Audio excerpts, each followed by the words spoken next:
So yes, God and science. Science is an indisputably wonderful thing. Again, us Christians, we don't just leave science at the door of the church altar or wherever, wherever we're supposed to leave it. We bring it in with us because it's an outward expression of God. It's how we interact with the world, how we know things about the world. It's a tool, all those good things, and so we're able to use it for God's glory.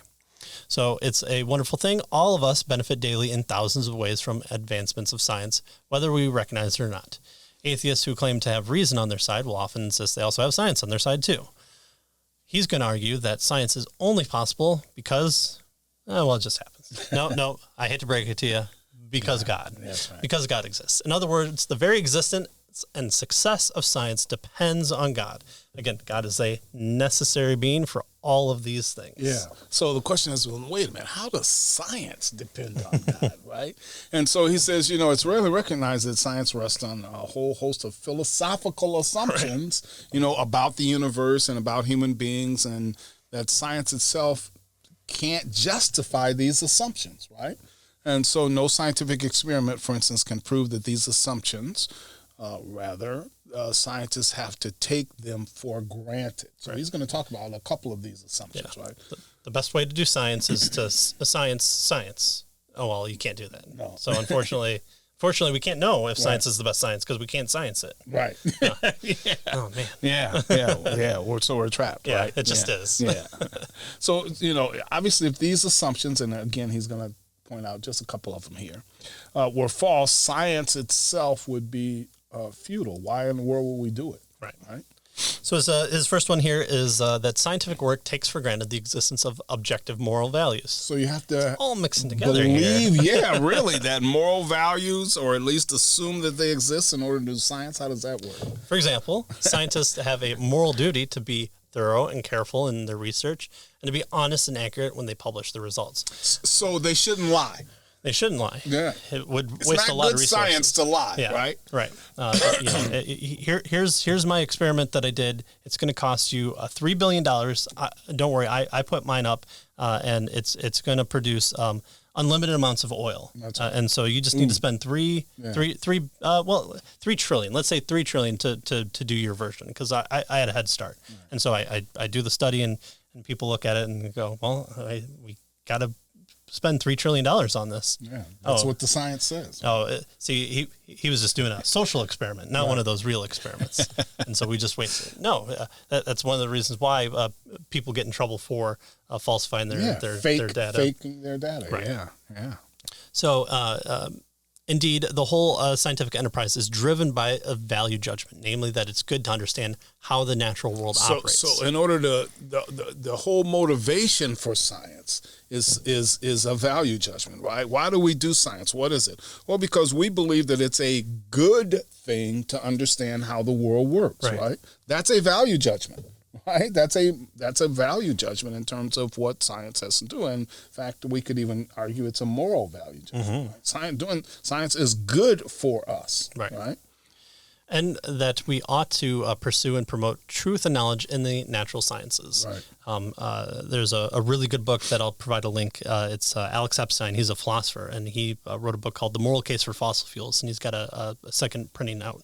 And he talks about how kind of taking the natural world and what God tells us to do. Kind of, he's not a Christian philosopher, mind you. He's just saying that it's good for humanity to conform the world so that we can use it. And there's the morality of human flourishing that is pinnacle above everything else. For him. Right. Well, for him, yeah. But he's saying, you can't just destroy the earth because that's also not moral for us to exist in a destroyed world. And so he's just saying that things like fossil fuels have been so demonized that we kind of think like, oh, oil, that's bad. But we derive a lot of benefit from that.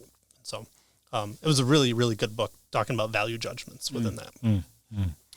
So indeed, the whole scientific enterprise is driven by value judgment, namely that it's good to understand the universe and how it operates. But as we argued earlier, atheism doesn't fit at all well with the idea of objective value judgments. So what do they do? Yeah. Well, science can only be pursued by beings with higher intellects, he tells us, and conscious minds. Minds? I think we already talked about that. Yeah. So all of this Bring it together, right? Mix it in a pot. Yeah. And so with the ability to make, these beings have to have the ability to make reliable observations of the physical world, rational inferences based on those observations, the whole scientific enterprise, right? Indeed, he says science is founded on the assumption that our sensory faculties, right, taste, touch, see, whatever, are equipped to give us accurate empirical information about the way the world is, right? The universe that we inhabit and that sort of thing. And he says it would be circular reasoning to use sensory faculties to prove the reliability and accuracy of sensory faculties, right? How do I know my sensory faculties are reliable and accurate? Well, it's repeatable. That's right. Well, because of my sensory faculties, right? Because my sensory faculties have repeated themselves. That's right. Okay. And so he says, on what rational basis then do scientists make the crucial assumption that their sensory faculties are reliable and accurate? What's the basis for that? Right. How do you get outside that? Again, with purely solo physical experience, that seems like a high hurdle. So scientific investigation rests on two further assumptions. First, that the universe is an orderly and rational place, and second, that the orderliness and rationality of the universe aligns with the orderly and rationality of our minds. Yeah. So, the things that are taking place out there are also happening in here. Mm-hmm. Or at least we can calculate them, right, with our minds, and we can therefore understand them with our minds, right? So this is, how do we know that we can send a rocket to the moon, 6 different times?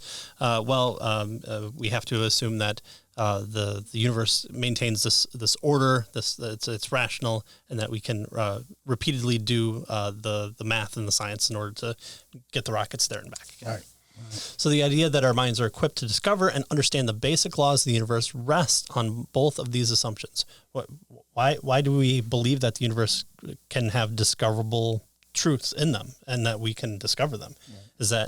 Is that a rational thing to believe? We just have to assume it in order to do science. Right. If we didn't assume that, then why would we even try to do science? Right? I mean, there'd be no reason to do science if it was all wacky and chaotic and there was no orderliness and it was irrational. Then why in the world would we do science? We have to assume that it's orderly, it's rational, in order for us to even begin to do science, right? But notice the science itself can't prove that nature is basically orderly and uniform, right? It's impossible for humans to directly observe the universe at every point in space and time. So we might say, well, here in this particular space, our solar system, it seems to be orderly and uniform. Fine, but what about the rest of all the, the galaxies and that sort of thing? Black holes. Yeah. So it's impossible, he tells us, for humans to directly observe the universe at every point in space to make these types of determinations. And by the way, it might be orderly right now, but what about 100 years from now? Or 1 million years from now? Will it still be like that? Right? Well, Well, it is now. So, there. He tells us only God could know in advance that the universe is basically orderly and rational. God would know that, of course, because God would be responsible for it, right? He arranged it that way. That's why he knows it, right?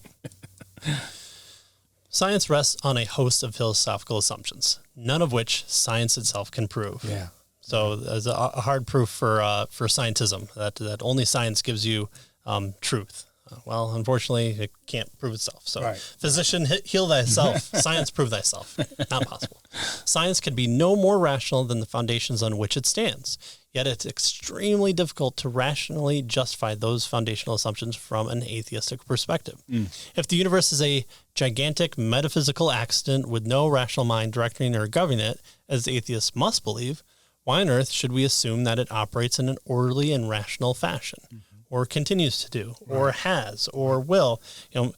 Maybe the universe is arranged in such a way that yesterday it was chaotic, but it's rearranged your chemical processes to make you believe that it was all fine, so that you would continue on from this point forward. There you go. Yeah. And why should we assume that our minds are equipped to accurately perceive and understand it? Again, the universe can just change it if it wants to. Right. So these are some huge assumptions. No underlying principle that science and, in fact, the naturalistic position, can't explain.